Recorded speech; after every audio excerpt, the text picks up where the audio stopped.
여기서 이 길을 따라서 이곳에서 요한으로부터 세례를 받고 그 다음에 성령의 인도함을 따라가지고 예수님이 원했던 건 아니에요. 성령께서 강압하셔가지고 요거 유대 광야로 갑니다. 유대 광야에서 40일 정도 금식을 하시고 그 다음에 사탄에게 3가지 시험을 받으시죠. 이 시험에서 예수님께서 이기시고 나서 예수님께서 다시 이 요단강을 따라서 이 베단이라는 곳까지 갑니다. 자, 이 요단강 건너편 베다니 세례요한이 이 밑에서 이 베다니 쪽으로 와가지고 사역을 시작했습니다. 그래서 이 갈릴리 일대에 있는 사람들이 세례요한에게 와가지고 세례를 받았죠. 그 가운데 예수님의 제자 12 사도 중에 누가 있습니까? 안드레와 요한이 예수님을 만납니다. 그리고 빌립을 부르시고 이 베세다에서 나다네엘을 또 부르시죠. 그래서 5명을 데리고 이 갈릴리 가나의 혼인잔치에 참석하십니다. 이곳에서 물을 포도주로 바꾸는 그 역사를 행하셨어요. 이 사건을 통해서 따라왔던 그 제자들에게 당신이 메시아이심을 이렇게 나타내십니다. 그리고 나서 예수님께서는 나사렛에서 돌아가는 것이 아니라 가버나움으로 돌아가십니다. 가버나움은 가버나움 이곳에 있죠. 여기가 벳세다고. 예. 그리고 나서 예수님께서 며칠을 지나시다가 이 가버나움에서 어디로 가시냐면은 이 가버나움에서 이 여리고를 지나가지고 예루살렘에 올라가시죠. 이 예루살렘 올라가신 이유가 뭡니까? 6월절 행사, 6월절을 지키기 위해서 예수님께서는 이 예루살렘을 올라가셨어요. 그리고 나서 성전 정화 사건이 있었죠. 그리고 나서 니고데모를 만나시고 예수님께서는 약 8개월 정도를 이곳에서 이 유대 지역에서 사역을 하십니다. 예수님께서 세례 베푸는 그 사역도 있는데 예수님 직접 베푸신 것이 아니라 제자들이 베풀었다라고 말하고 있어요. 그때 세례 요한은 이곳 에논이라는 곳에서 세례를 베푸는 사역을 합니다. 예수님께 많은 사람들이 몰렸어요. 그래서 세례 요한 제자들이 말했죠. 예수님께 많은 사람들이 몰립니다라고 말했을 때 세례 요한은 어떻게 말했습니까? 예수님을 흥해야 하겠고 나는 쇠하여라 하리라라고 이렇게 말씀을 하십니다. 자, 그러는 가운데 정치적인 그런 사건으로 인해 가지고 세례 요한이 헤롯에게 붙잡히십니다. 그래서 예수님께서 이 갈릴리 요단강 길을 따라가시는 것이 아니라 중앙 산지길을 따라가지고 이 갈릴리로 가시는데 중간에 수가성을 거쳐가지고 올라가십니다. 이 수가성에서 여인을 만나죠. 일반적인 여인은 아니었습니다. 마을 사람들로부터 손가락질을 받는 아마 창녀와 같은 그런 사람이었던 것 같아요. 이미 남편이 5명 이상 있었던 그런 여자였습니다. 자, 예수님께서는 이 유대에서 나는 메시아다라고 이렇게 선포하지 않으셨습니다. 근데 이 사마리아 수가성의 여인에게는 내가 바로 그 메시아다라고 이렇게 예수님께서 말씀을 하셨어요. 왜냐하면은 이 사마리아 지역에서는 본인이 메시아다라고 이렇게 표현을 해도 별 큰 문제가 일어나지 않습니다. 그렇기 때문에 예수님께서는 사마리아 여인에게 말씀하셨고 또 이 사마리아 여인을 통해 가지고 많은 사마리아 사람들이 예수님 앞에 나왔습니다. 그리고 예수님을 믿었어요. 사마리아 여인 때문에 나왔지만은 예수님의 가르침과 예수님의 여러 가지 그런 일들을 통해 가지고 사마리아 많은 사람들이 예수님을 믿었어요. 자, 예수님은 유대인이고 사마리아 사람과는 이렇게 사이가 안 좋지만은 그 벽을 예수님께서 허무셨습니다. 그리고 나서 예수님께서 다시 갈릴리 가나로 가셨어요. 가나로 가셨죠. 이 가나로 가시니까 자, 이제는 예수님께서 더 이상 무명 인사가 아니라 유명 인사가 되었습니다. 이미 갈릴리 가나에서 행했던 그 기적도 사람들에게 알려졌고 그 다음에 예수님께서 예루살렘에서 그 어떤 누구도 하지 못했던 성전 정화 사건. 자, 그 사건 아주 유명하죠. 그것도 수많은 그런 가르침과 기적을 통해 가지고 이미 갈릴리에 있던 사람들은 6월절에 행했던 예수님의 그런 여러 가지 행적을 통해 가지고 예수님을 이미 다 알고 있었어요. 그래서 예수님께서 이 갈릴리에 도착하자 갈릴리 사람들이 예수님을 환영했습니다. 자, 그랬을 때 이 가버나움에서 왕이 신하가 있었죠. 왕이 신하가 아들이 병들었습니다. 죽어가는 병이었던 것 같아요. 자, 그때는 병을 걸리면은 죽는 확률들이 많았죠. 근데 급해서 아주 급했던 것 같아요. 그래서 직접 이 갈릴리 가나까지 와가지고 예수님을 찾았죠. 예수님께서는 약 29km 정도, 29km 정도 거리가 떨어져 있죠. 말씀으로 나았다라고 했을 때 왕이 신하가 그것을 믿고 갔습니다. 자, 믿고 갔을 때 예수님의 역사가 일어났고 왕의 신하의 그 아들은 병에서 이렇게 회복이 되었습니다. 그리고 나서 예수님께서 본인이 자랐던 이 나사렛에 가십니다. 그리고 나서 예수님께서 하신 말씀이 있죠. 선지자가 자기 고향에서는 환영을 받지 못한다라고 말하고 있어요. 나사렛 사람들은 예수님의 가르침을 듣고 놀랐습니다. 또 예수님이 행하는 그런 기적을 보고 참 대단하다 생각을 했어요. 그렇지만은 예수를 믿지 못했죠. 그리고 예수님의 그 가르침 때문에 그들은 예수님을 낭떠러지로 몰고 가가지고 예수님을 죽이려고 그랬습니다. 그런데 예수님께서는 그 가운데서 그곳에서 예수님께서는 이렇게 나와가지고 다시 어디로 가셨냐면은 가버나움으로 이제 이주하신 것을 우리가 지금까지 공부를 했습니다. 자, 우리 한번 읽어줄래요? 갈릴리 해변으로 지나가시다가 시몬과 그 형제 안드레가 바다에 그물을 던지는 것을 보시니 그들은 어부라. 예수께서 이르시되 나를 따라오라. 내가 너희로 사람을 낳는 어부가 되게 하리라 하시니 곧 그물을 버려두고 따릅니다.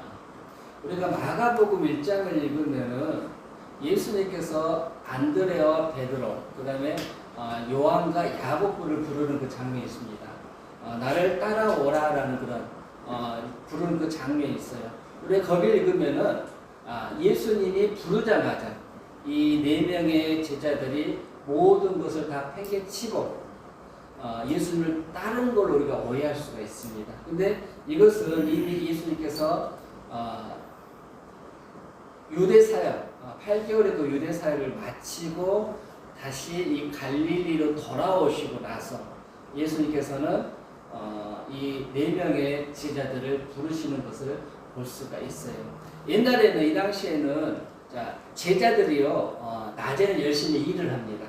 그러니까 그 번 것을 가지고 와가지고 밤에 선생님으로부터 가르침을 받습니다. 그런 구조였습니다.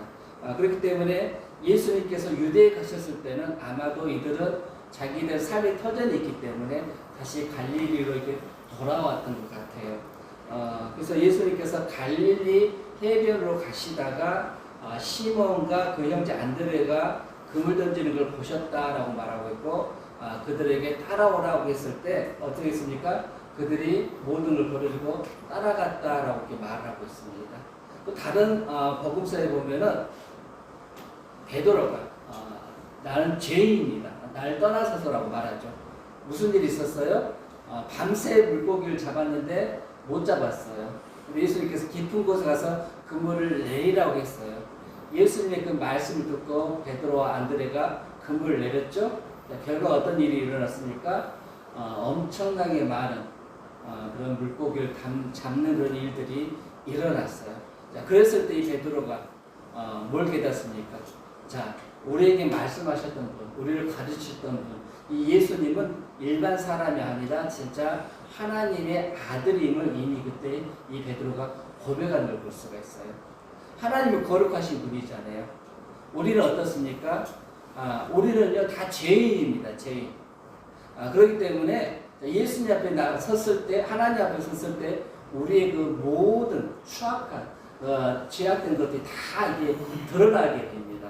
그렇기 때문에 베드로가 죄인이라고 고백하고 자기를 떠나라라고 이렇게 예수님께 말했던 것들을 우리가 볼 수가 있습니다. 자, 예수님은 그들을 부르셨어요. 자, 어떤 목적을 가지고 부르셨습니까? 자, 너희가 지금까지는 물고기를 잡는 어부였지만은 이제는 사람을 낚는 어부로 너희를 부른다라고 말하고 있습니다.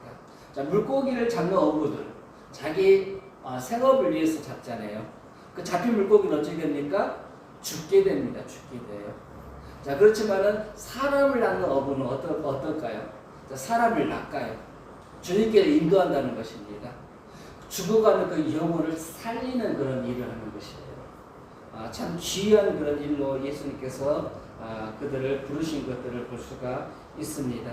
자, 하정이 앞에 좀 읽어줄래요?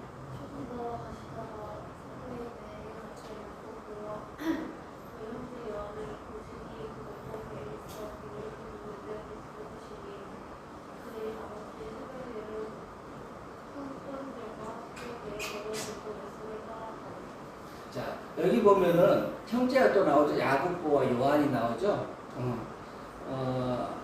참 이 형제를 보면은 형제는 제일 빨리 죽습니다.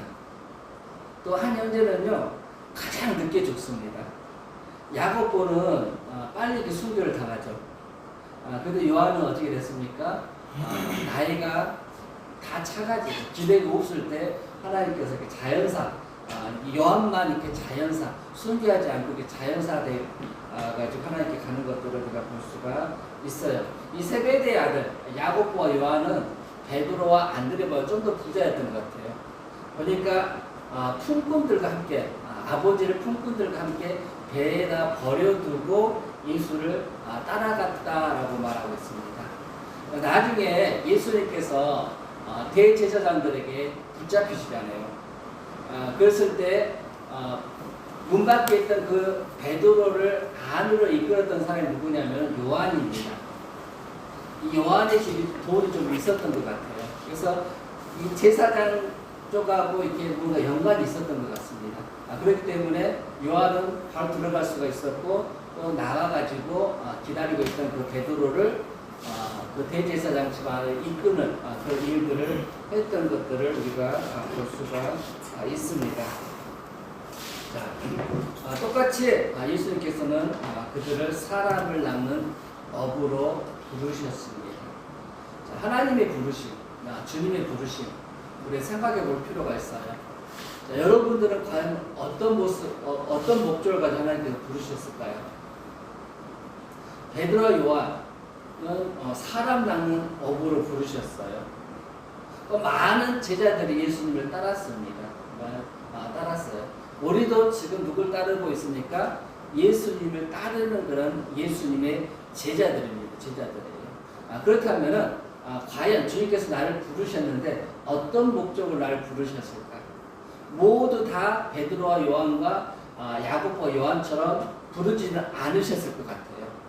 다들 각자 다른 그런 부르심들이 있으리라 봅니다. 자, 여러분들도 마찬가지예요. 하나님께서 여러분들을 부르셨어요. 주님께서 여러분들을 부르셨습니다. 자, 어떤 목적을 가지고 여러분들을 부르셨을까? 여러분들 한번 고민해 본 적 있습니까? 한번 고민해 보시길 바랍니다. 하나님이 나를 부르셨는데 어떤 목적을 가지고 나를 부르셨을까? 자, 일의 크고 작음의 차이는 있습니다. 우리도 분명 하나님께서 주님께서 우리를 부르셨을 때 사람을 낚는 그 어부로 부르셨을 것 같아요. 근데 우리가 일하는 그 방식이 아마도 이들과는 좀 다를 수도 있다는 것입니다. 우리 이것을 고민해 볼 필요가 있어요. 그러고 나서 우리는 그 부르심에 우리가 충실하게 우리가 살아가야 되는 것입니다. 여러분들은 한번 깊이 한번 여러분들이 생각해 보시기 바랍니다. 자, 이찬이 이거 읽어줄래요? 가버나움에서 다 놀라. 다 놀라 서로 물어 이르되 이는 어찌미냐? 어찌 미냐 권위 있는 새 좋은 이유가 더러운 귀신들에게 명한즉 순종하는도다 하더라. 자, 예수님께서 이 네 명의 그 제자들을 부르셨습니다. 그러고 나서 예수님께서 가버나움 그 회당에서 또 이렇게 가르치는 그 사역을 하는 걸 볼 수가 있어요. 자, 가버나움 여기 있다고 그랬죠? 자, 가버나움 여기 있습니다. 가버나움. 자, 여기가 벳세다예요. 벳세다. 여기 벳세다고. 자, 여러분이 이 파란색은 아마도 평지 겁니다. 평지. 평지예요. 그래서 평지 쪽에 이렇게 마을들이, 도시들이 있는 것들을 우리가 살펴볼 수가 있습니다. 자, 예수님께서는 회당 중심으로 이렇게 사역을 했던 것 같아요. 자, 회당이 뭐라고 그랬습니까? 자, 회당은 유대인 성인 남자 10명 이상이 모이면 회당을 만들 수가 있습니다. 또 이스라엘에는 성전이 하나 있다고 그랬죠. 예루살렘 성전이 하나 있습니다. 자, 사두개인들이 성전을 관리를 했습니다. 그리고 이 바리새인들이 회당 중심으로 율법을 가르치는 그런 일들을 했습니다. 그래서 이 회당하고 이 바리새인들과 관계가 아주 밀접한 그런 관계가 있다는 것을 여러분들이 명심하시길 바랍니다. 자, 예수님께서는 어디를 가든지 간에 회당에 가셨어요. 특히 안식일에는 회당에 가셔가지고 그 회당에 있는 사람들에게 말씀을 가르치는 그런 사역들을 했습니다. 가버나움에는 회당들이 많이 있었을 것 같아요. 왜냐하면 많은 사람이 살고 있었기 때문에 가버나움에도 회당들이 많이 있었는데 어떤 회당을 갔는지 모르겠습니다. 자, 회당에 가셔가지고 예수님께서 가르치는 그 사역을 했습니다. 자, 예수님의 그 가르침 어떠했을까요?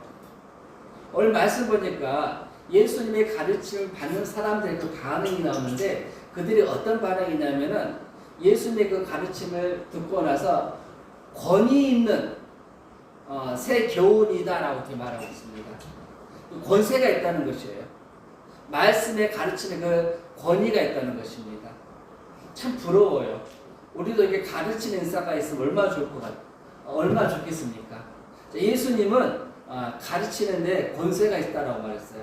그러니까 듣는 사람들이 그걸 느낀다는 것입니다. 그리고 또 뭐라 말합니까? 더러운 귀신들에게 명한즉 그들이 뭐 했다고 말합니까? 순종했다라고 말하고 있습니다.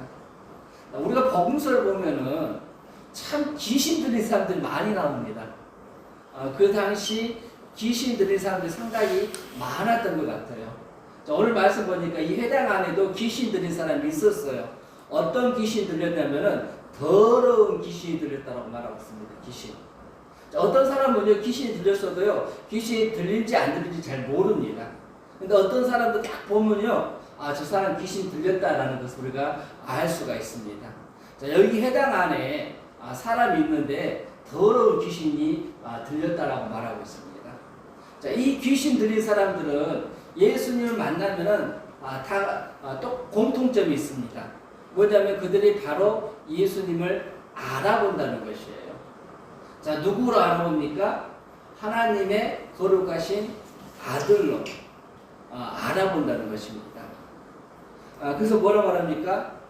왜 왔냐고. 벌써 왜 왔냐고 이렇게 따지는 겁니다.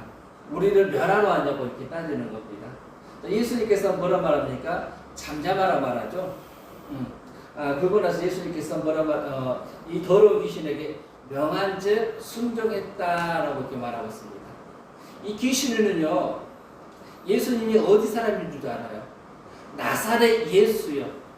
응? 나사렛 예수요라고 이렇게 말하고 있습니다. 더러운 영을 가지고 있는 그런 귀신이 들린 그런 사람입니다. 예수님께서 그 귀신을 꾸짖자 그 사람이 그 귀신이 그 사람으로 경기를 일으키고 그 사람을 위해서 나왔다라고 이렇게 말을 하고 있어요. 자, 귀신은요 예수님 말씀을 순종을 합니다. 근데 우리는 어떻습니까? 우리는 좀 둔해요. 귀신보다 더 둔합니다. 자, 영적인 사람들은요 영적인 일에 바로 반응을 합니다. 이 귀신은 영적인 그런 사람이잖아요. 그렇기 때문에 예수님이 하나님의 아들이심을 하나님이심을 단번에 알아차리는 것이에요. 그래서 이 예수님께 예수님이 제발 자기들을 지금은 멸하지 말아달라고 이렇게 사정하는 것들을 볼 수가 있습니다. 자, 그 다음에 예수님께서 베드로의 집에 갑니다. 베드로의 집에. 이 베드로의 집이 아마도 이 네 명의 집이 이 가버나움 안에 있었던 것 같아요. 그래서 이 베드로의 집에 갔는데 이 베드로의 그 장모가 어떤 병에 걸렸냐면 열병에 걸렸다고 말하고 있습니다. 자, 우리 지금은 열병은 큰 병은 아니죠. 근데 그 당시 열병은 아주 무서운 병이었을 것 같아요. 근데 그 예수님이 같이 갔던 사람들이 이 베드로 장모에게 말했던 것 같아요. 그랬을 때 예수님께서 어떻게 했습니까? 그 베드로의 그 장모를 잡아 일으켰죠. 자, 그랬을 때 어떤 일이 일어나면은 열병이 바로 물러갔다라고 성경은 기록을 하고 있습니다. 예수님께서 병자들을 낫게 하는 그런 방법들이 다 달라요. 다 다릅니다. 자, 방금 그 전에 왕의 신하 그 아들 어떻게 했습니까? 그냥 말씀으로 30km 떨어진 곳에 있는 그 아이에게 말씀으로 명했을 때 그 아이가 어떻게 됐어요? 나는 역사가 일어났잖아요. 자, 방금 이 베드로의 그 장모 그 열병 어찌입니까? 예수님께서 친히 그 자매의 그 손을 일으키니까 어떻게 됐습니까? 베드로 장모가 열병이 낫는 그런 일들이 일어나는 것들을 볼 수가 있습니다. 자, 이런 사건들이 일어날 때, 자, 어떤 일들이 일어나겠습니까? 많은 사람들에게 이 예수님이 행한 그런 일들이 알려졌을 것 같아요. 그래서, 읽어줄래요? 예수께서 각종 병이든 많은 사람을 고치시며 많은 귀신을 내쫓으시되 귀신이 자기를 알므로 그 말하는 것을 허락하지 아니하시니라. 자, 각종 병이든 많은 사람을 고치셨다라고 말하고 있습니다. 자, 이미 저녁 때가 되자 그 마을에 있는 사람들이요, 병든 사람을 다 데리고 예수님께로 왔습니다. 그래서 예수님께서 그들 다 일일이 고쳐주셨고 귀신 들린 사람들을 다 쫓아내시고 정상으로 이렇게 회복시키는 그런 일들을 했던 것들을 볼 수가 있습니다. 자, 귀신들이 자기를 알므로 누구를 안다고요? 예수님을 안다라고 이렇게 말하고 있죠. 자, 예수님께서는 그들이 말하는 것을 허락하지 아니했다라고 이렇게 말씀을 하고 있습니다. 자, 쉽게 말하면 예수님이 그 지역 신문의 탑으로 뉴스에 올라온 겁니다. 그렇기 때문에 예수님의 그 행적들이 더 많은 사람들에게 알려졌던 것을 볼 수가 있어요. 자, 읽어줄래요? 새벽 아직도 밝기 전에 예수께서 일어나다가 한적한 곳으로 가사 거기서 기도하시더니 시몬감이 그와 함께 있는 자들이 예수의 뒤를 따라가 만나서 이르되 모든 사람이 주를 찾나이다. 자, 우리가 여기서 살펴볼 것이 뭐냐면은 예수님께서 참 많은 일들을 하고 계셔요. 그렇죠? 수개월간 이미 예수님께서는 가르치는 사역과 그 다음에 병 고치는 사역과 또 귀신을 쫓아내는 그런 사역과 또 여러 가지 많은 그런 상담들을 예수님께서 해 오셨습니다. 자, 이 모든 일들, 이런 일들을 감당할 수 있는 그 힘이 어디서 왔을까요? 자, 예수님께서 오늘 말씀 보니까 새벽 아직도 밝기 전에, 해가 뜨기 전이죠. 예수님께서 일어나셔가지고 어디로 가셨다고 하셨어요? 한적한 곳에 가셨다라고 말하고 있습니다. 자, 그곳에 가가지고 뭐 하셨냐면 기도하셨다라고 말하고 있어요. 자, 많은 사람들이 모인 곳에 가면 우리가 기도가 됩니까? 안 됩니까? 안 돼요. 자, 교회에 오면은 모두 이게 우리가 기도할 수가 있지만은 많은 사람들이 모여 있으면 기도하지 않고 이렇게 얘기하고 있으면은 기도하기 참 힘듭니다. 또 이렇게 사람들이 지나가는 곳에서 기도하다 보면 어찌 됩니까? 그냥 신경이 쓰여가지고 기도가 안 돼요. 근데 아무도 없는 곳에 가면 어떻게 됩니까? 그때서야 우리가 하나님과 우리가 교제할 수 있는 그 시간들이 열어지는 것들을 볼 수가 있습니다. 자, 예수님은 새벽에 해가 뜨기 전에 예수님께서는 일어나셔가지고 한적한 곳에 가셔가지고 하나님께 기도했다라고 말하고 있어요. 예수님은 하나님이십니다. 기도할 필요가 없는 분이셔요. 근데 예수님은 누가 보내서 이 땅에 오셨습니까? 하나님 아버지가 보내셔가지고 이 땅에 오셨어요. 그렇기 때문에 예수님은 누구의 뜻을 이루어야 하냐면은 하나님의 뜻, 자기를 보내신 하나님 아버지의 뜻을 이루어야 됩니다. 자, 예수님께서는 자기 개인적인 일을 위해서는 하나님의 그 권능, 신적인 그런 능력들을 행하지 않으셨습니다. 자, 하나님의 영광을 위해서 모든 것들을 행했던 것들을 볼 수가 있어요. 자, 그런 가르침들, 권위 있는 그런 가르침. 자, 저도 설교하는 사람이기 때문에 설교할 때마다 참 떨려요. 무슨 말을 해야 될지 모르겠어요. 준비는 많이 했는데 어떻게 풀어갈지 참 답답할 때가 상당히 많습니다. 그래서 기도를 더 하게 됩니다. 기도를 많이 하고 기도를 많이 준비하고 이렇게 설교를 하게 되면요, 진짜 내 능력이 아니라 다른 능력이 나를 잡아가지고 일하는 것들을 느낄 때가 많습니다. 성령께서 이렇게 강하게 역사하는 것을 느낄 때가 상당히 많아요. 어떨 때요? 기도하고 일을 할 때, 기도하고 설교할 때 그런 것들을 많이 느낍니다. 그런데 바쁘다는 핑계로 또 기도하지 못하고 이렇게 말씀을 가지고 설 때는 막 말이 많이 막혀요. 오늘처럼 막 많이 이렇게 많이 막힐 때가 있습니다. 자, 이것은 무엇을 우리에게 시사하고 있냐면은 마찬가지예요. 꼭 설교하는 사람만 기도를 해야 되는 것은 아니라는 것입니다. 우리 개개인들도 삶을 살아가는 그 과정 가운데 위로부터 오는 그 능력이 필요할 때가 많습니다. 자, 우리가 직장 생활을 할 때, 자, 다른 사람들보다 좀 더 특별하게 잘나면 좋지 않겠습니까? 좀 더 신선한 그런 아이디어를 가지고 많은 사람들에게 회의를 이끌어가면 얼마나 좋겠습니까? 또 좋은 아이디어를 가지고 좋은 그런 상품들을 만들면 얼마나 좋을 것 같아요. 근데 우리가 하나님 앞에 진짜 기도하면서 기도하는 사람이라면 분명 하나님께서는 그 사람에게 좋은 아이디어를 주시고 이렇게 많은 그 일들을 해결할 수 있는 그런 것들을 허락해 주실 것 같아요.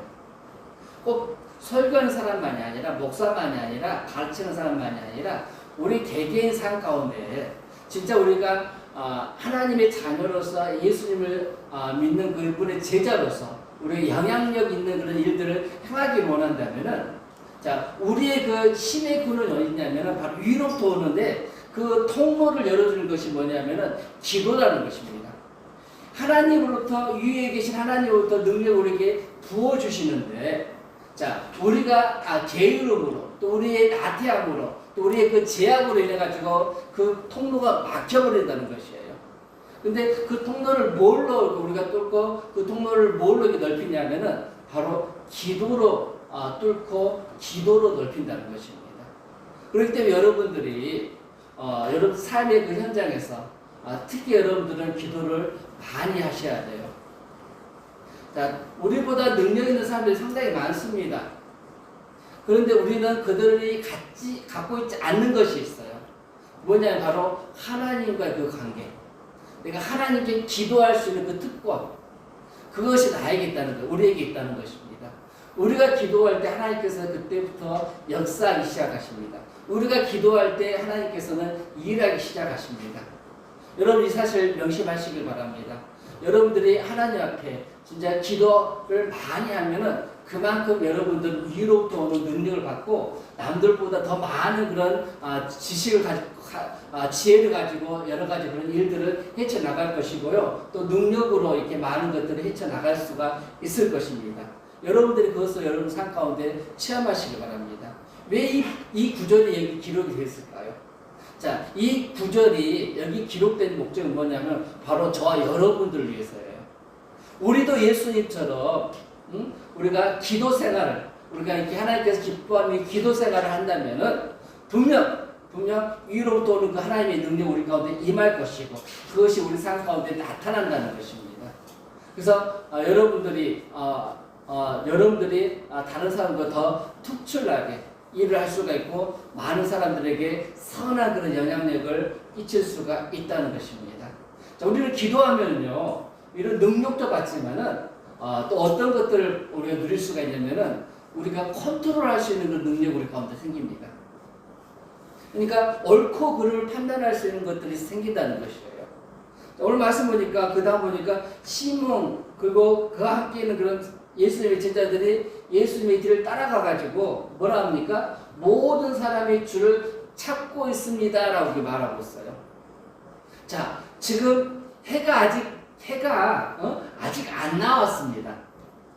아주 꼭두 새벽이에요. 꼭두 새벽입니다. 근데 지금 예수님의 제자들이 지금 예수님을 찾아왔어요. 왜 찾아왔어요? 지금 많은 사람들이 지금 날이 새자마자 지금 많은 사람들이 몰려왔다는 것입니다. 예수님의 가르침을 듣기를 원했고요. 또 예수님으로부터 그런 기적들을 체험하기 위해서 많은 사람들이 예수님께 찾아왔다는 것입니다. 자, 그랬을 때 우리 같으면 어떨 것 같아요? 응? 얼마나 좋습니까? 많은 사람들이 날 쫓아와요. 많은 사람들이 날 찾고 있습니다.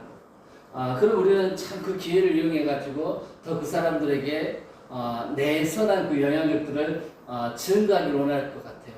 근데 예수님은 그러지 않는 걸 봅니다. 자, 읽어주시고 잠깐만요. 자, 읽어주시기 바랍니다. 이르시되 우리가 다른 가까운 마을들로 가자. 거기서도 전도하리니 내가 이를 위하여 오노라 하시고 이에 온 갈릴리에 다니시며 그들의 여러 회당에서 전도하시고 또 귀신들을 내쫓으시더라. 자, 그 마을 사람들 다 예수님께 몰려왔던 것 같아요. 자, 그랬을 때 예수님께서 뭐라 말합니까? 자, 예수님은 당신이 이 땅에 오신 목적을 명확하게 알고 계십니다. 그 목적대로 살아가고 계십니다. 갑자기 변수가 생겼어요. 많은 사람들이 예수님을 찾아왔습니다. 근데 예수님께서는 그들이 원하는 그 사시는 것이 아니라 예수님께서 이 땅에 오신 그 일들을 행하시는 걸 볼 수가 있어요. 뭐라 말했습니까? 우리가 다른 가까운 마을들로 가자. 거기서도 전도하리니 내가 이를 위해서 왔노라라고 이렇게 예수님께서는 제자들에게 말씀하시고 그들을 데리고 다른 마을들로 이렇게 계속적으로 가셔가지고 사역을 하시는 것들을 볼 수가 있습니다. 자, 그런 절제, 통제할 수 있는 그 능력, 뭐로부터 생기는 거예요? 바로 위로부터 그 능력, 이 기도를 하니까 성령께서 그런 것들을 감당할 수 있는 그런 능력들을 부어주시는 것들을 볼 수가 있습니다. 자, 우리는 어떨 때 실수를 합니까? 업이 됐을 때. 그렇죠? 막 다른 사람들이 우리를 치키 세워주잖아요. 그러면은 쉽게 교만해집니다. 근데 우리가 그것을 잘 컨트롤할 수 있으면 어떻게 될까요? 그런 유혹에 빠지지 않을 것 같아요. 이제 그런 능력들이 뭘 통해서 오냐면은 바로 기도 생활을 통해서 온다는 것이에요. 아주 중요한 겁니다. 예수님만이 기도를 통해 가지고 그런 능력을 받은 것이 아니라 지금 우리가 이것을 공부한 우리들도 마찬가지로 예수님처럼 우리가 진짜 하나님과 그 시간들을 우리가 많이 투자한다면 우리가 하나님과 그 시간을 많이 투자한다면 기도에 많이 투자한다면 우리도 이런 능력도 이로부터 그런 능력들을 받을 수가 있고요. 또 옳고 그름을 분별할 수가 있고 우리가 인기에 연연하지 않고 우리가 해야 될 일들을 해 나갈 수가 있다는 것입니다. 왜 우리가 실수합니까? 우리가 실수하는 이유는요. 우리가 기도하지 않고 일을 행하기 때문에 실수하는 것입니다. 이제 기도를 하면은요. 절제가 됩니다. 절제가 돼요. 그리고 옳고 그름이 이렇게 잘 이렇게 빨리 이렇게 옳고 그름을 판단할 수 있는 그런 능력들이 우리 가운데 있다는 것을 여러분들이 명심하시길 바랍니다. 자, 전도하시고 또 귀신들을 내쫓으시더라라고 말하고 있습니다. 자, 읽어줄래요?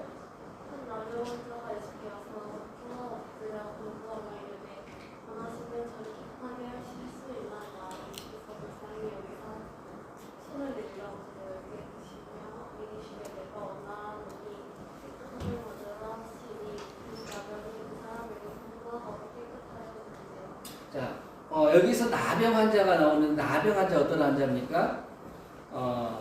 아시죠? 나병 환자. 막 고름이 막 아주 지독하게 그런 피부병이죠. 쉽게 말하면 피부병. 이것은 불치의 병입니다. 옛날에 이스라엘 그 왕들이 나옵니다. 유대 나라의 그 열왕의 그 왕들이 나와요. 근데 아주 능력 있는 그 왕이었어요. 근데 교만해가지고 이 나병이 발생이 됐습니다. 어떻게 된지 아셔요? 바로 그 왕의 자리에서 내려와야 돼요. 그러니까 격리돼야 됩니다.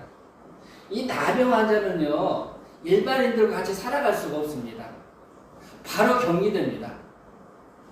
같이 살아갈 수가 없어요. 이 나병 걸렸다면 뭡니까? 하나님으로 저주를 받았다고 할 만큼 일반 사람들이 이 나병 환자를 멀리하고 있습니다. 불쌍해요. 자기가 지금까지 누려왔던 모든 일상들을 다 빼앗겨버린 겁니다. 그런 일상들을 할 수가 없는 것이에요. 거기에 더 나아가지고 어떻게 됩니까? 몸의 피부병은 계속적으로 더 악해지는 것이에요. 우리 욥기서에 보면은 욥이 막 그 지하장을 가지고 막 자기 피부를 막 긁었다고 나오잖아요. 응? 이처럼 참 무서운 병입니다. 무서운 병이에요. 자, 이 나병 환자가 예수님을 찾아왔어요. 이것은 불가능한 일이에요. 왜 불가능한 일일까요? 예수님이 있는 곳에는 사람들이 인산이례를 이루어요.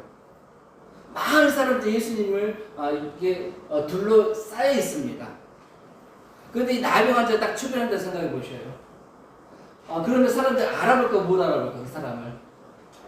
알아봐요. 딱 보면 알아보죠. 더럽고 추하고 그런데 왜 몰라보겠습니까? 그럼 어찌 할까요? 많은 사람들이 멸시하죠.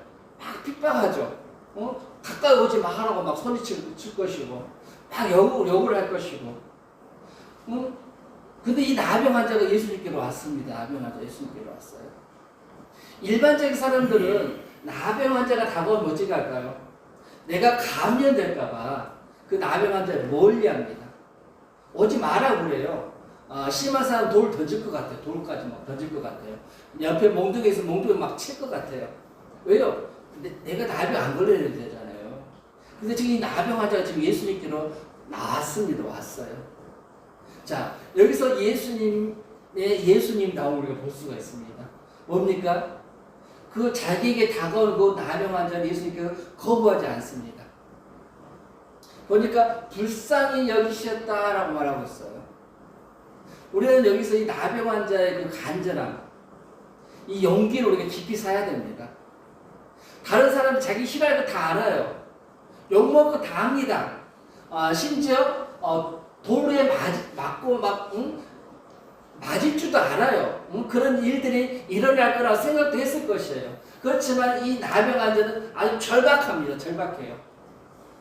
나의 이 병은 예수님만이 고칠 수 있다는 그 절박함을 가지고 있어요. 다른 사람들이 자기를 어떻게 대하든 어떤 욕을 하든 돌을 던지든 몽둥이를 치든 이 나병 환자는 그것이 그렇게 중요치 않다는 것이에요. 자기에게 아주 절박한 것, 이것은 예수님만이 고칠 수 있다는 거죠. 그렇기 때문에 이 나병 환자가 어떻게 합니까? 예수님 앞에 나온 것입니다. 다른 사람 같으면은 물러가라고 막 이렇게 했을 건데 예수님께서는 이 나병 환자를 보고 어떻게 했습니까? 불쌍히 여기셨다라고 말하고 있죠. 불쌍히 여기셨다. 그것도 어떻게 합니까? 예수님께서는 친히 그 나병 환자에게 손을 대십니다. 손을 대셔요. 뭘 원하냐고 물어보시잖아요. 깨끗하게 낫기를 원합니다. 이 나병 환자가 예수님께 대답을 합니다. 예수님께 뭐라 말합니까? 내가 원하노니 깨끗함을 받으라라고 말하십니다. 참 여러분들 한번 생각해 보셔요. 문둥병자가 여러분들에게 다가옵니다. 여러분들이 막 다가와 여러분을 만지려고 그래요. 그 여러분 어떻게 할 것 같아요? 나 같으면 도망갈 것 같아요. 더럽잖아요. 막 고름이 막 터져 나오잖아요. 눈이 빠지고 팔이 잘리고 막 그런 사람이 막 내게 오잖아요. 너무너무 무서울 것 같아요. 불쌍하죠. 근데 불쌍한 마음이 안 들어요. 우선 나부터 살아야 되잖아요. 나부터 살아야 되잖아요. 근데 예수님께서는 그 나병 환자를 불쌍히 여기셨다라고 말하고 있어요. 이 불쌍히 여겼다는 말은 아마도 그 정도가 아주 그 불쌍히 여김이 아주 컸던 것 같아요. 예수님께서 그 나병 환자를 만지시잖아요. 오늘 보니까 불쌍히 손을 내며 그에게 대시며 이르시되 내가 원하노니 깨끗함을 받으라라고 말하고 있습니다. 자, 예수님의 그 예수님다움 그래서 우리가 살펴볼 수가 있습니다. 예수님은요 자기를 찾아오는 자들은요 거부하지 않으셨습니다. 수많은 사람들이 예수님께 다가왔어요. 또 많은 그런 병자들을 가지고 데리고 왔습니다. 예수님 그들을 일일이 다 고쳐주셨어요. 멋지지 않습니까? 힘들 수도 있잖아요. 막 지칠 수도 있잖아요. 쉬는 시간이 없는데 예수님께서는 자기에게 다가오는 그런 사람들을 사랑으로 맞으시고 불쌍한 마음을 가지고 그들의 그 연약한 부분들을 그들의 그 아픈 부분들을 그들의 그 필요한 부분들을 예수님께서는 고쳐주시고 회복시켜주시고 그들을 사랑으로 안으셨던 것도 우리가 살펴볼 수가 있습니다. 자, 마찬가지로 우리도요 예수님 앞에 나아가야 됩니다. 예수님 앞에 나아가야 됩니다. 만약 여러분 삶 가운데 어려움이 있어요? 그러면 우리 어떤 심정으로 나가야 될까요? 이 나병 환자 같은 그런 절박함 가지고 나가야 돼요. 응? 예수님만이 내 문제를 해결할 수가 있습니다. 다른 사람들이 나를 손가락질하고 나에게 삿대질한다 할지라도 나를 욕한다 할지라도 나에게 저주를 퍼붓는다 할지라도 우리는 예수님 앞에 나아가야 돼요. 어떻게 보면 지금 많은 사람들 예수 믿는 사람들을 욕하잖아요. 안 그래요? 예수적인 막 교회 막 욕하고 막 그러잖아요. 그래서 많은 그리스도인들은 믿음이 연약한 자들은 자기가 그리스도인이 된 것을 감추기도 합니다. 숨기기도 해요. 자, 그렇지만은 우리는 어떻게 해야 될까요? 우리가 이 말씀을 알잖아요. 응? 지금 이 문제, 코로나19 얼마나 무섭습니까? 안 그래요? 우리가 이 문제를 가지고 하나님 앞에 나아가야 돼요. 절박한 마음을 가지고 나아가야 돼요. 여러분 직장생활 하시잖아요. 응? 직장생활하면 얼마나 많은 사람들께 접촉을 합니까? 그럼 어떻게 해요? 뭐 어떤 두려움이 있습니까? 이 코로나19에 감염될까 그런 두려움도 있잖아요. 그런데 누가 우리로 하여금 이 코로나19로부터 지켜주시는 것이에요. 만약 우리가 감염됐더라도 누가 우리를 이 병으로부터 회복시켜 주시는 것이에요. 예수님이시잖아요. 내가 걸리기 싫다면은 우리가 어떻게 해야 돼요? 우리가 간절한 마음으로 우리가 예수님 앞에 나와가지고 내가 원합니다. 내가 깨끗하게 되기를 원합니다라고 이 나병한 자처럼 우리 예수님 앞에 구하고 나가야 됩니다. 그럼 어떻게 할까요? 예수님께서 내가 원하노니 깨끗함을 받아라. 내가 원하노니 네 문제가 해결될지어다라고 아마도 예수님께서 우리에게 말씀하실 것입니다. 젊은 여러분들은 이것을 잘 배우시기 바랍니다. 누구에게 나아가야 된다고요? 예수님께 나아가야 된다고. 여러분들이 필요한 부분, 여러분들 해결될 부분을 여러분 예수님께 말씀하시기 바랍니다. 이 나병한테 뭐라 말했습니까? 내가 깨끗함 받기를 원합니다. 말하잖아요. 예수님께서 말합니까? 내가 원하노니 너는 깨끗함을 받으라라고 말하잖아요. 여러분들도 여러분들이 원하는 것을 예수님 앞에 이 나병한 자처럼 절박한 그 심정을 가지고 간절하게 예수님을 앞에 나아가시기 바랍니다. 그럼 예수님께서 여러분들의 문제들을 해결해 주실 것입니다.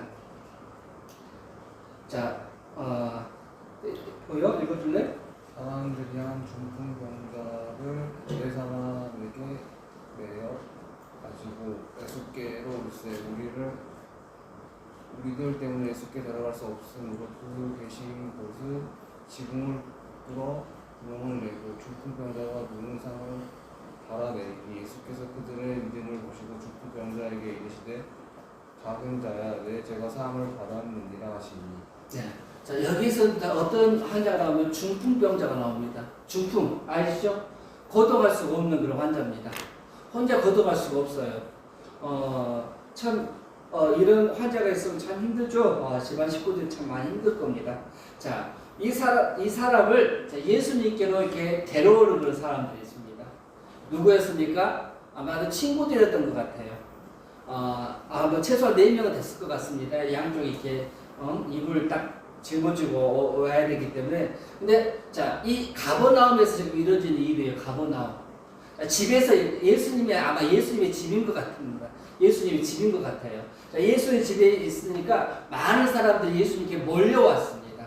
그래서 대문이 있으면은 그 대문도 들어갈 수 없는 것이에요. 사람들 때문에 들어갈 수 없는 것입니다. 일반인 사람이라면은 막 억지로 막 끼짓고 해가지고 막 들어갈 수가 있겠지만은 자, 이 중풍병자를 데려왔던 그 친구들 같은 거 어떨 것 같아요? 최대 난관이죠. 어떻게 할 수가 없는 거죠. 할 수가 없는 겁니다. 아예 입구에서부터 이렇게 차단이 돼버렸잖아요. 예수님께 나아가야 되는데, 예수님께 자기 친구를 데리고 가야 되는데, 앞에 문제가 발생이 된 겁니다.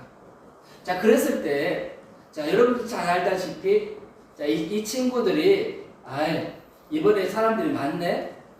참, 그럼 다음 기회에 이 친구를 예수님께 인도하자. 아니면은 예수님을 데리고 이 친구 집에 가자라고 했던 것이 아니라, 이 사람들이 어떻게 합니까? 그것에 대해서 굴복하지 않고, 포기하지 않고, 지붕 위로 올라가죠.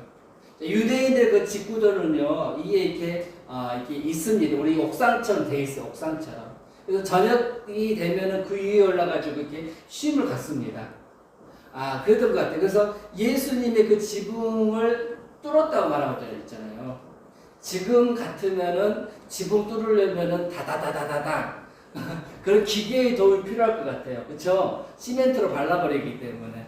근데 그 당시는 진흙으로 이렇게 집을 짓잖아요. 그렇기 때문에 그 진흙을 이렇게 파면 이렇게 팔 수가 있었던 것 같습니다. 그래서 그 지붕을 파가지고 네 명이 그 친구들이 병자를 이렇게 예수님께 내렸던 것을 볼 수가 있습니다. 예수님께서는 그들의 믿음, 중풍병자의 믿음이 아니라 이 중풍병자를 데리고 왔던 그들의 믿음을 보시고 어떻게 합니까? 예수님께서는 그 중풍병자의 병을 고쳐주죠. 근데 예수님께서 그 병을 고쳐주기 전에 무엇부터 말합니까? 내가 죄사함을 받았다라고 이렇게 말하고 있어요. 자, 이 중풍병자에게 시급한 게 뭘까요? 가장 중요한 문제가 뭘까요? 고침을 받는 것보다 더 중요한 건 뭐냐면은 바로 예수님으로부터 죄사함을 받는 것입니다. 우리가 죄사함을 받아야만이 우리가 구원을 받을 수가 있어요. 그래서 예수님께서는 이 중풍병자의 그 죄를 사해 주셨습니다.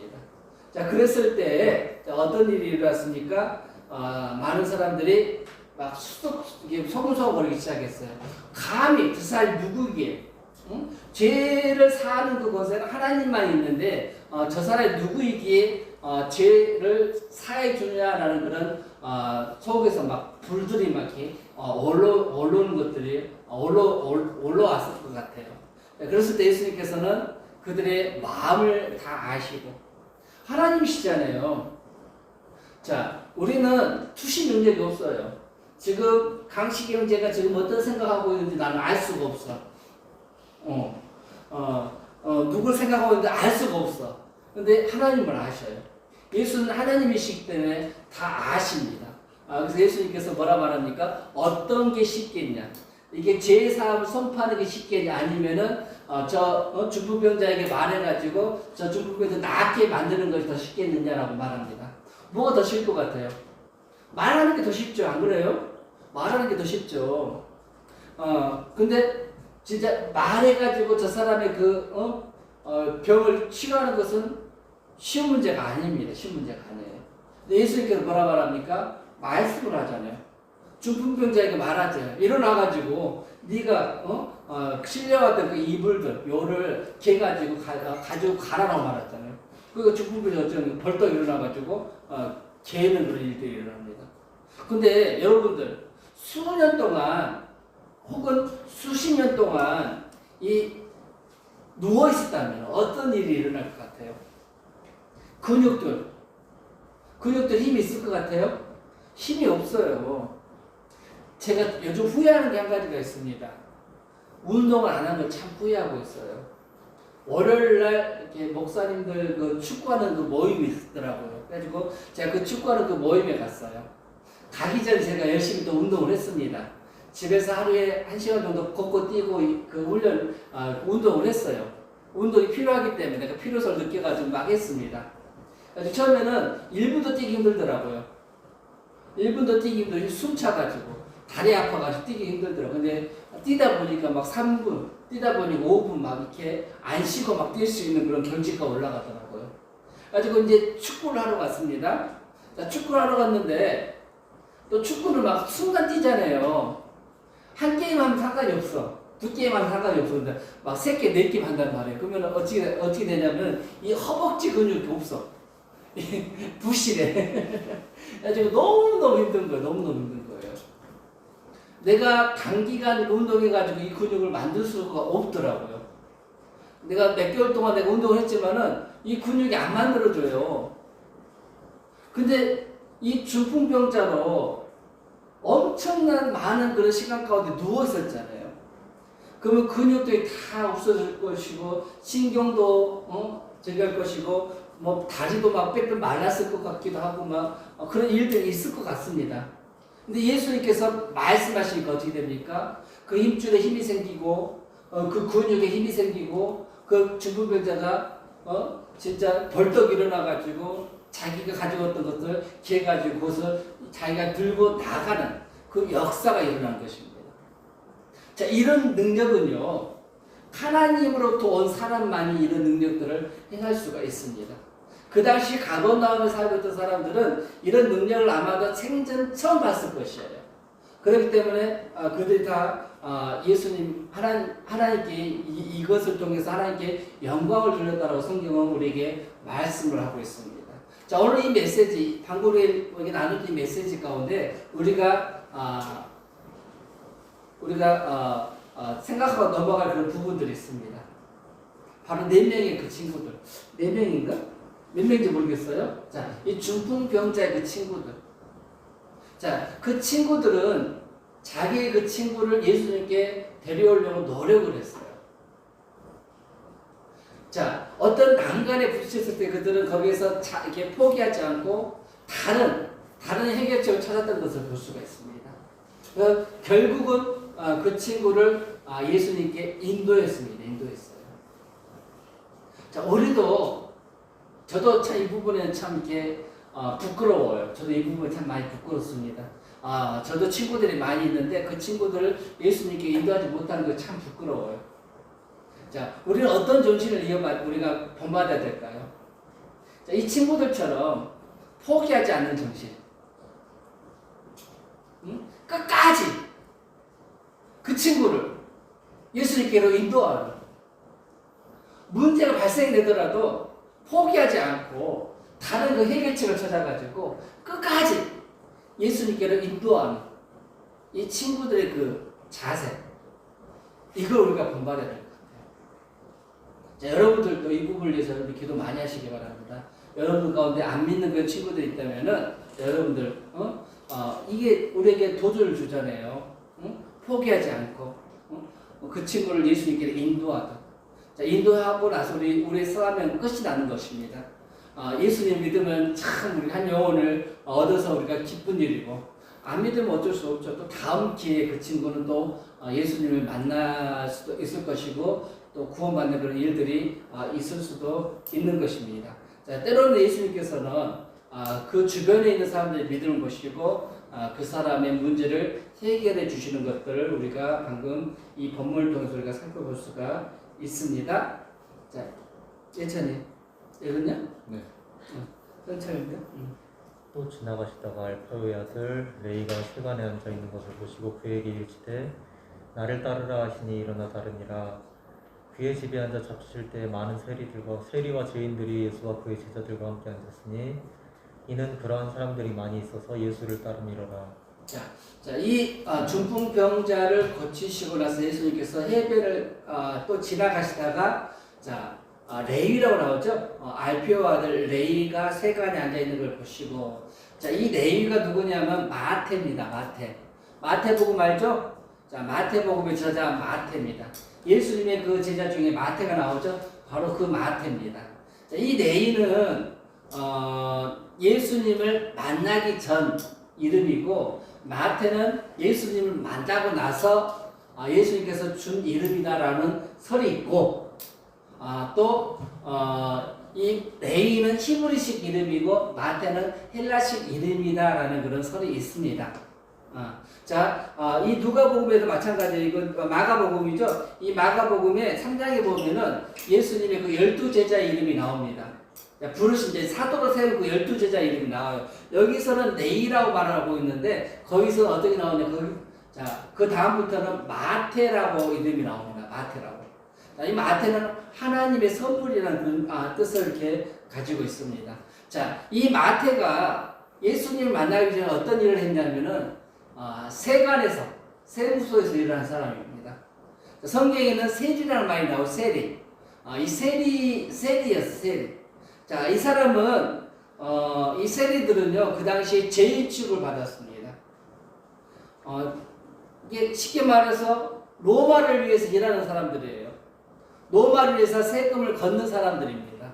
근데 그만큼만 걷으면 좋은데 가난한 사람들에게 더 많은 세금을 걷어. 그래서 자기 배를 불리는 사람이 바로 이 세리입니다. 세리. 그래서 흡혈귀라는 그런 말도 합니다. 그래서 이 사람들은요, 같은 동족으로부터, 이게 같은 나라 사람들로부터 조주를 받는, 그런 미움을 받는 그런 대상입니다. 그런 대상이에요. 이 마태가 세간에 앉아있을 때 예수님께서 거기를 지나가시면서 뭐라 말합니까? 나를 따라오라 라고 이렇게 말하고 있습니다. 그 말을 하자 어떻게 합니까? 이 마태가 바로 그냥 예수님을 쫓아갑니다. 오늘 내가 현타란 말을 처음 들어봤습니다. 현타. 현타가 무슨 말인지 아시죠? 현타란 말. 현타가 왔을 때 많은 사람들이 포기를 하더라고요. 현실 자각하고 나서 포기하는 것들을 봤습니다. 이 마태가 세리인데 아마도 현타가 왔던 것 같아요. 현실 자각이 왔던 것 같습니다. 많은 사람들이 자기를 미워하면 좋겠습니까? 아무리 돈도 중요하지만은 다른 사람들의 미움까지 받아가면서까지 이렇게 돈을 버는 그것은 좀 아닌 것 같죠, 그렇죠? 아마도 이 마태가 그런 삶의 그런 여러 가지 고민을 가지고 있었던 것 같아요. 그런 고민을 가지고 있으면서 또 어떤 소식을 들었을 것 같아요? 예수님에 대한 그런 소식을 들었겠죠? 지금 이미 예수님이 가버나움에 와 있잖아요. 이 가버나움에 와가지고 지금 우리가 오늘 본 것만 더 보면은 그 귀신을 쫓아내고 그 다음에 나병 환자를 고치고 그 다음에 중풍병자를 고치고 그 다음에 베드로의 그 장로 그 열병도 고치고 또 수많은 그 마을에 살고 있던 모든 사람들 그 병을 다 고쳐주시고 그 귀신 들린 사람들도 쫓아주시고 많은 그런 일들을 했습니다. 이 마태의 귀에 이런 소식들이 들렸을까 안 들렸을까요? 분명히 들렸어요. 분명히 들렸습니다. 이 마태도 뭘 기다렸을까요? 메시아를 기다렸을 것 같아요. 마태도.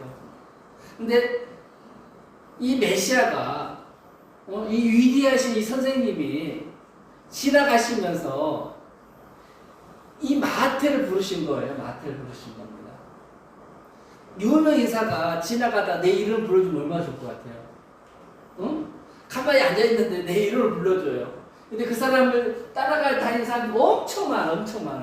엄청 많은데 예수님 그 사람이 딱 가다가 멈춰가지고 내 앞에서 내 이름을 불러줍니다. 강씨가, 응? 내 이름을 불러줘요. 강씨가 이리 와. 내가 너를 알아. 나와 함께 하자라고 이렇게 불러주는 거예요. 그러면 기분이 어떨 것 같아요? 지금까지는 진짜 축복은커녕 욕만 먹고 살았잖아요. 자기 직분이 그래도 어쩔 거예요. 자기 직업이 그래도 어쩔 것이에요.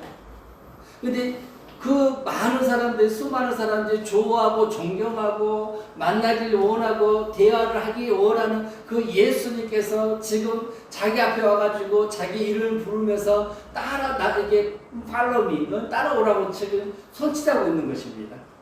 그랬을 때 이 마태는 고민도 하지 않고 어찌겠습니까? 바로 예수님을 쫓아갔습니다. 자, 나를 따라오라, 나를 쫓아라 이 말이 어떤 뜻이냐면은 내가 스승이니까 너는 내 제자가 돼가지고 나를 쫓아와 라는 그런 명령형이 아닙니다.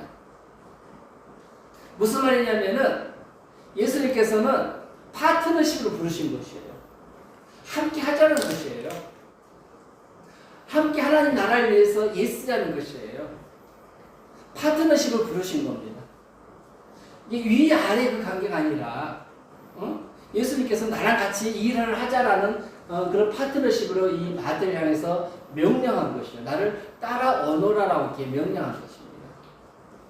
우리는 이런 부분들을 보면은 참 우리 하나님은, 우리 예수님은 인격적인 분이셔요.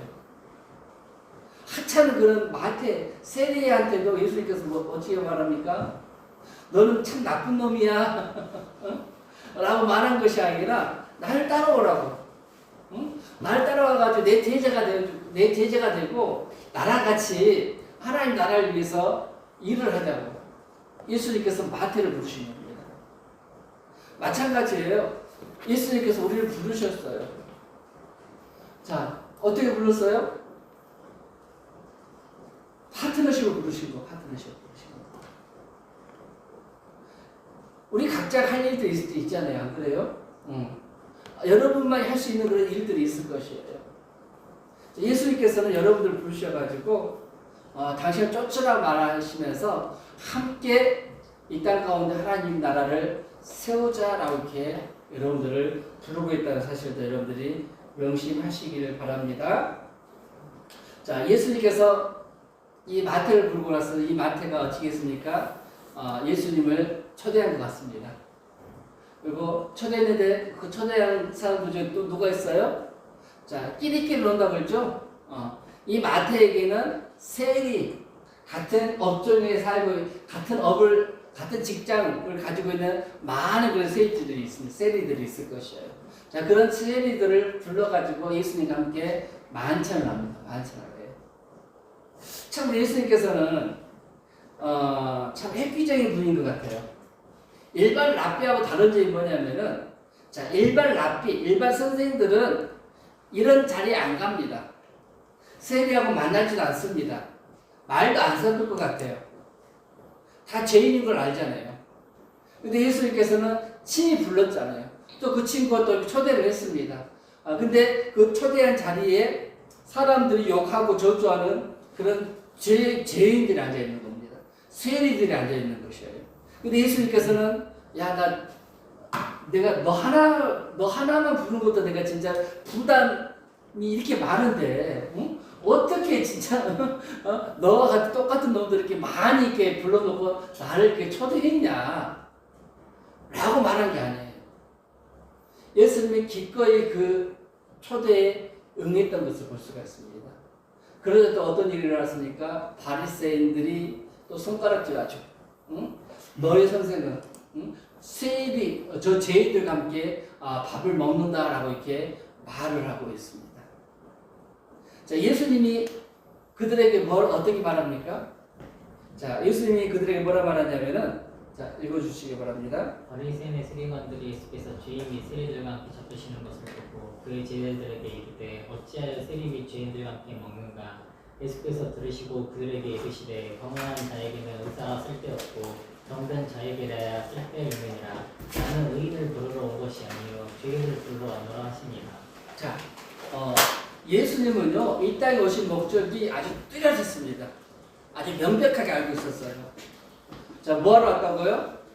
죄인을 부르러 왔다라고 말하고 있습니다. 자, 교회가 세상 사람들도 욕을 많이 먹어요.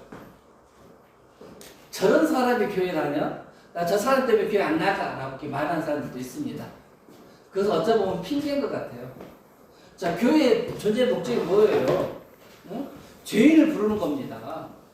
죄인들 초청해가지고 그들에게 예수님을 소개시켜 주는 것이에요. 죄인을 구원하는 곳이 어디입니까? 이 교회입니다. 교회.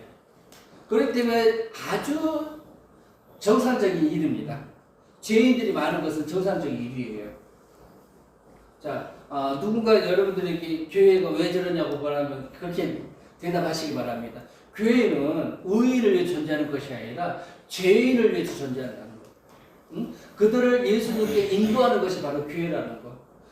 그들에게 그들 하여금 구원을 알게 하는 것, 구원의 길을 인도하는 것, 그들의 상한 심령을 치유하는 것, 바로 그것이 바로 교회라는 것.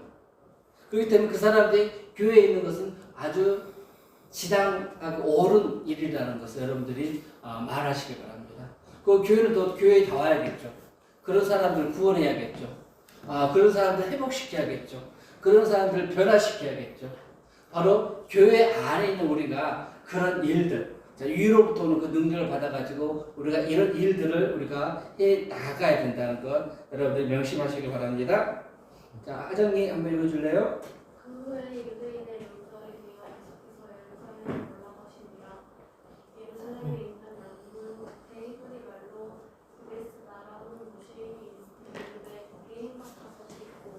자, 예수님께서 갈릴리 사역을 약 4개월 정도 하셨어요, 방금. 자, 4개월 정도 하시고, 제가 4개월을 짧게 설명했죠? 그 다음에 다시 6월절이 다가왔습니다. 그래서 예수님께서 다시 예루살렘에 가셨습니다. 자, 예루살렘에 갔는데 어디를 방문했냐면은, 베네스다 연못이라는 곳을 방문을 했어요. 자, 그곳이 어디냐면, 여기가 예루살렘 성전입니다. 자, 여기가 예루살렘 성전이고, 여기가 베네스다 연못이 있는 곳입니다. 자, 여기가 베네스다 연못이 있는 곳이에요. 이게 이렇게 고고학자들에 의해 이 연못이 발견이 됐더라고요. 이 연못이 발견됐습니다.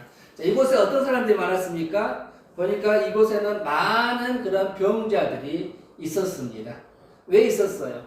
그 연못의 물이 동할 때, 흔들릴 때, 어떻게 생각하고 있었냐면, 선사가 와가지고 물을 이렇게 터치했다라고 생각하고 있죠. 그래서 제일 빨리 들어간 사람이 고침을 받는 것입니다. 근데 이곳에 어떤 병자가 있었습니까? 38년 된 병자가 있었다라고 이렇게 말하고 있어요. 자, 예수님께서 이곳에서 38년 동안 이렇게 앉아있는 그런 병자를 이렇게 만나신 것들을 우리가 볼 수가 있어요. 이찬이 큰 소리로. 그러므로 안식일에 이러한 일을 행하신다 하여 유대인들이 예수를 박해하게 된지라. 예수께서 그들에게 이르시되 내 아버지께서 이제까지 일하시고 나도 일한다 하시며 유대인들이 이로 말미암아 더욱 예수를 죽이고자 하니 이는 안식일을 범할 뿐만 아니라 하나님을 자기의 친아버지라 하여 자기를 하나님과 동등으로 삼으시리라. 자, 여기서부터 우리가 뭘 발견할 수가 있냐면은 유대인들이 예수님을 미워하게 됩니다. 미워하게 돼요. 자, 여기 유대인은 어떤 유대인이냐면 예수님도 유대인이에요. 자, 유대인은 어떤 유대인이냐면은 예수님을 싫어하는 그 소수를 말하는 겁니다. 자, 아마도 바리새인들일 것 같아요. 바리새인들.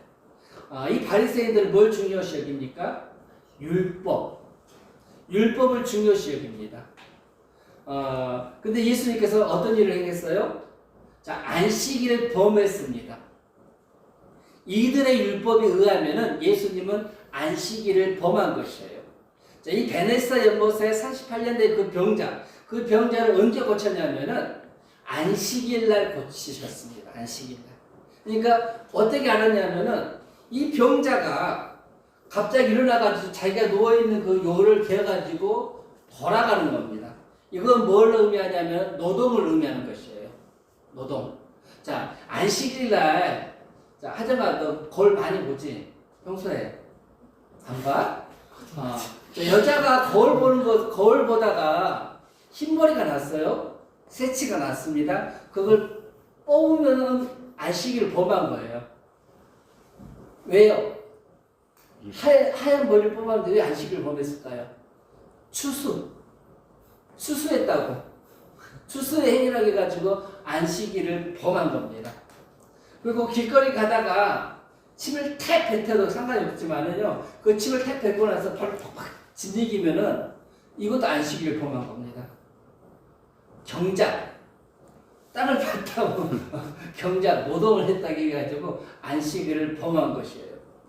자, 우리가 모세오경을 보면은 이런 이야기들은요, 눈을 막 씻고 찾아봐도 찾아볼 수 없는 그런 이야기들입니다.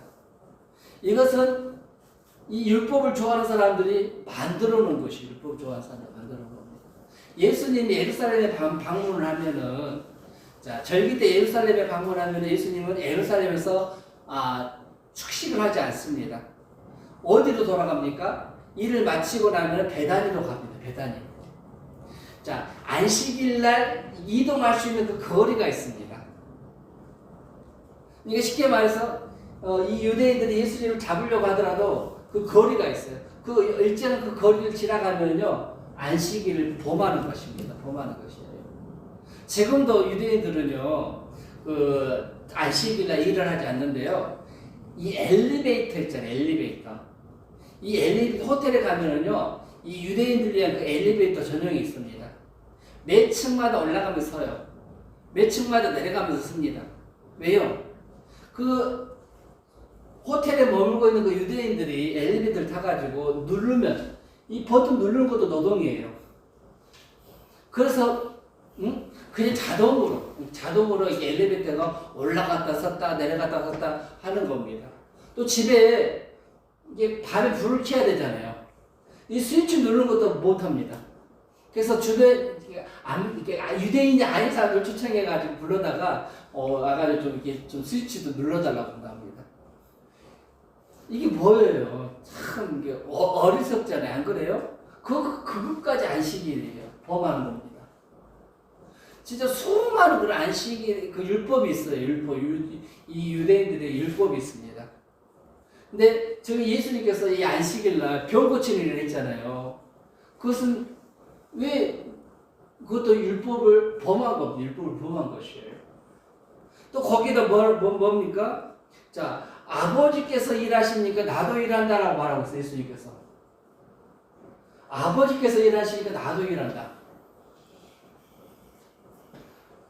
이것은 예수님이 자기 자신을 뭐라 말한 것이에요? 하나님이라 말한 거잖아요. 하나님과 동등됨으로 지금 말한 거잖아요. 유대인들이 어떻게 합니까? 자기들은 하나님이라는 이름을 부르지도 못합니다. 두려워가지고. 그래서 아도나이라는 말이 나오죠. 아도나이. 응? 그러니까 하나님 이름을 잊어버린 것이에요. 그래서 모음 척글만 따가지고 아도나이라는 그 말이 나오게 된 것입니다. 근데 예수님 뭡니까? 하나님 내 아버지가 일하니까 나도 일한다라고 이렇게 말하고 있습니다. 그러니까 신성모독이에요. 신성모독. 그러니까 이 사람들에게 있어서는 진짜 이 예수님은 사랑할 수밖에 없는 존재가 아니라 미워할 수밖에 없는 존재예요. 대놓고 그냥 율법을 파괴하고 있잖아요. 어떻게 보면 율법 파괴자입니다. 율법 파괴자예요. 그도 율법을 중요시 여기잖아요. 율법에 목숨을 걸잖아요. 근데 예수님께서는 율법을 파괴하고 있습니다. 그러니까 이 바리새인들이 예수님을 싫어하게 되는 그런 계기가 되는 것입니다. 그리고 나중에 예수님 뭐라 합니까? 이 독사의 자식들을 해치라 무덤화 하면서 막 바리새인들을 막 저주하잖아요. 욕하잖아요. 그러니까 더더욱 나중에는 예수님을 미워하게 되고 나중에는 예수님을 죽이는데 앞장서게 되는 것들을 우리가 볼 수가 있습니다. 자, 안식일을 우리가 지켜야 돼요. 왜냐하면 10계명이 나와있죠. 제4계명이잖아요. 안식일을 기억하고 거룩하게 지켜야 됩니다. 그렇다면 지금 우리한테는 주일이죠. 주일을 지키는 부분이에요. 자, 어떻게 하면 우리가 주일을 잘 지켜야 되나? 어떻게 하는 게 주일을 잘 지키는 거예요? 제가 여러분들 아이 때는 어떤 일이 있었냐면은 주일날 있잖아요. 돈 쓰는 거. 써야 되는데 돈을 쓸 때 어떤 심정을 쓰는지 아세요? 죄인의 심정으로 돈을 쓰고 죄인의 심정으로. 주일날 돈 쓰면 안 된다니까. 근데 어쩔 수 없이 써야 될 때가 있단 말이야. 안 그래요? 그러면은 죄책감을 가지고 해야 됩니다. 막 그런 일들이 그때는 그랬습니다. 그때는 그랬어요. 그렇다면 우리가 주일을 어떻게 지내야 될까요? 주일. 자, 우리 열심히 봉사하잖아요. 또 주일날 교회 와가지고 어린 아이들 뭐 선생님 돼가지고 반사해가지고 막 하기도 하고 뭐 찬양대에서 섬기기도 하고 우리 하정이 막 반주하잖아. 그치? 이게 막 손가락 막 노동이 아니야. 노동 아니야. 율법을 따진다면 율법주의자들이 따진다면 노동이잖아. 노동. 목사님은 뭐 여러 번 막 설교하시잖아요. 어떤 집사님들은 뭐 찬양 운행도 하시고 막 또 부엌에 가가지고 또 이렇게 음식 담당도 하시고 막 다 노동이에요, 다 노동. 일하는 거잖아요, 일하는 거예요. 안 그래요? 자, 그럼 우리는 또 우리가 또 세상에 나가가지고 또 우리가 또 각자 일을 하게 되면 막 죄책감이 들잖아요, 죄책감이. 그렇다면 우리가 안식 이 주일을 어떻게 지내야 될까? 예수님 우리가 어떻게 이 주일을 보내기를 원하실까? 지금 예수님이 우리 가운데 있다면은 어떻게 이 주일에 대한 그 개념을 정의하셨을까? 참 궁금해요, 그렇죠? 예수님께서는 이 안식일 문제로 이 유대인들과 여러 차례 막 충돌을 갖습니다. 그런 가운데 예수님께서 하신 말씀이 있어요. 안식일의 주인이 누구라고 말합니까? 인자가 안식일의 주인이다라고 말합니다. 자, 예수님이 안식일의 주인이라는 것이에요.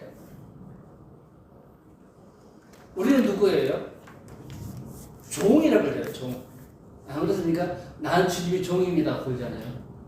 우리 스스로 고백하잖아요. 예수님은 나의 주인이십니다. 예수님이 나의 주가 되시고요. 예수님이 나의 왕이 되시고요. 예수님이 나의 나의 소유자가 되십니다. 이렇게 고백을 하잖아요. 나는 예수님의 종입니다. 고백하잖아요. 그럼 종은 어떻게 살아가야 될까요? 종은 주인이 원하는 대로 살아가야 돼요. 안 그래요? 자, 그렇기 때문에 우리는 이 주일을 어떻게 보내야 될까요? 우리 주님을 위해서 보내야 되는 것입니다. 주님을 위해서. 주님이 어떤 생각을 가지고 있을까? 나로 하여금 어떻게 이 주일을 보내기를 원하실까? 우리가 고민해야 돼요. 그쵸? 그럼 어떤 기준으로 우리가 일을 해야 되냐? 주일날 어떻게 보내야 되냐? 우리가 주일날 어떻게 보내야 될까요? 하나님께 예배하고 경배하고 믿는 자들 같이 보내고 그 다음에 또 우리가 일주일 동안 6일 동안 열심히 일했으니까 우리가 또 쉼을 가져야 되고 안 그래요? 하나님 원하시는 거잖아요. 우리가 쉼을 갖는 거 하나님이 원하시는 거예요. 하나님이 원하시는 겁니다. 근데 또 우리가 어찌 하다 보면 우리 개인적으로 일을 할 때가 있잖아요. 안 그래요? 또 돈을 쓸 때가 있잖아요. 안 그래요? 그러면 그 기준을 어디다가 정해야 될까? 응? 그 기준을 어디다가 정해야 될까? 저는 이 부분을 고민해 봤어요. 과연 이 기준을 어디다 정해야 될까? 응? 무엇이 내가 어떤 기준이 내가 하면 좋고 안 좋고, 저는 어떻게 결론을 내렸냐면은 양심. 우리에게 양심이 있어요. 사람들이 다 양심이 있습니다. 안 그래요? 신학적으로 이 양심을 또 어떻게 정의하고 있냐면 하나님을 아는 지식이다라고 말을 하고 있습니다. 우리가 나쁜 짓 하게 되면 어떻게 됩니까? 심장이 콩닥콩닥 뛰잖아요. 양심은 막 말해요. 하면 안 돼. 응? 막 말해요. 그쵸? 그래서 저는 어떻게 생각하냐면은 이 양심이 어떻게 말하는지. 쉽게 말하면 화인 맞은 양심은 안 되겠죠. 무뎌진 양심은 안 되겠죠. 자, 우리 하나님 앞에 내 양심이 이렇게 살아있어야겠죠. 그 양심이 허락하는 말하는 그 범위 안에서 우리가 일을 한다면은 우리는 자유로울 것 같아요. 또 하나님도 기뻐할 것 같아요. 내가 성령 충만해가지고 내가 주님을 위해서 내가 열심히 일을 하는데 내 양심이 그게 잘못됐다고 말할 것 같아요? 안 그래요. 내 양심은 더 평안할 것 같아요. 내 양심은 더 기뻐할 것 같아요. 내가 형제와 자매를 위해서 내가 봉사하는 것, 내가 힘들어도 그들을 위해서 내가 수고하는 것, 내가 힘들어도 반주하고, 내가 힘들어도 어린 학생들을 가르치고, 내가 힘들어도 찬양 인도하고, 내가 힘들어도 찬양 봉사하고, 내가 힘들어도 주간 봉사하고, 내가 형제 자매들을 위해서, 내가 하나님께 예배하면서 또 그런 모습으로 계속 내가 하나님께 예배하고 나아가는 모습, 예배하고 나아가는 나의 행동들, 이게 진짜 우리가 주의를 거룩하게 지키는 게 아닐까. 하나님께서 그걸 원하지 않을까. 저는 그 생각해 봅니다. 많은 사람들이 편리 위주로 많이 바뀌어 버립니다. 그리고 빨리 주일날 예배 다 드리고 나면 어떻게 되냐면 임무 완수. 그런 마음을 가져. 임무 완수라 그런 마음을 갖습니다. 그리고 이제 자기들의 뭐 필요한 일들을 하죠. 해야죠. 필요하면 해야 되죠. 그렇지만 우리 가운데 뭐가 필요합니까? 더 이날만큼은 내가 주님을 위해서, 이날만큼은 내가 또 다른 내 주님의 다른 믿음의 형제 자매들을 위해서, 거기 우리 식구들도 포함되는 거예요. 아시겠습니까? 자기 식구들도 포함되는 겁니다. 그들을 위해서 내가 봉사하고, 그들을 위해서 내가 헌신하고, 그들을 위해서 내가 시간을 할애하고, 이것이 주님이 원하는 그런 일이 아닐까. 이렇게 내가 주일을 보내는 것이 내가 주님께서 원하시는 일이 아닐까. 왜? 주님은, 예수님 나의 주인이시잖아요. 그분의 뜻이 아닐까. 이게 그분의 뜻이 아닐까. 저는 한번 이렇게 생각을 해봅니다. 이렇게 오늘은 여기까지. 예수님께서 두 번째 유월절을 오셔가지고 38년 된 그 병자를 고치시고 또 안식일에 대해서 우리에게 말씀을 해 주셨습니다. 자, 여러분들도 주일날 이런 개념을 가지고 여러분들이 교회 생활 하시길 바라고, 이런 말씀을 가지고 여러분들이 믿음의 형제 자매들을 섬기시길 바라고, 알차게 보내시길 바랍니다. 또 좋은, 육체적으로도 좋은 그런 쉼을 여러분들이 가지셔가지고 또 남은 또 새롭게 시작하는 그런 또 한 주간도 여러분들이 열심히 사시면서 빛과 소금에 진짜 주님 말하는 그 빛과 소금이 돼가지고 많은 사람들을 주님께 인도하는 그런 멋진 하나님의 사람 되시기를 바랍니다. 자, 기도하겠습니다. 하나님 아버지 감사함을 드립니다. 오늘도 주님께서 행하신 행적들을 우리가 살펴보았습니다. 예수님을 닮기를 원합니다. 예수님과 같은 마음을 품고 우리가 살아가기 소망합니다. 예수님 철저하게 하나님께서 하나님께서 보내시는 그런 일들을, 하나님께서 원하시는 그런 일들을 행하셨고, 그 일들 통해서 하나님께 영광을 돌리셨습니다. 우리도 하나님께서 원하시는 대로 우리가 살아가길 소망하고 하나님께 영광 돌리는 그런 삶 살기를 소망합니다. 또한 하나님, 부족한 자들이 이 나병 환자처럼 절박한 마음을 가지고 우리 주님을 찾는 그런 간절한 마음들도 허락하여 주시옵시고, 예수님처럼 시간 날 때마다, 한가할 때마다 우리가 주님, 하나님과 함께하는 그런 복된 시간을 가짐을 통하여서 하나님으로부터 오는 그런 능력들을 또 그런 축복들을 받는 우리 삶이 될 수 있도록 축복하여 주시옵소서. 감사합니다. 이 모든 말씀 우리 주 예수 그리스도의 이름으로 기도드려옵나이다. 아멘.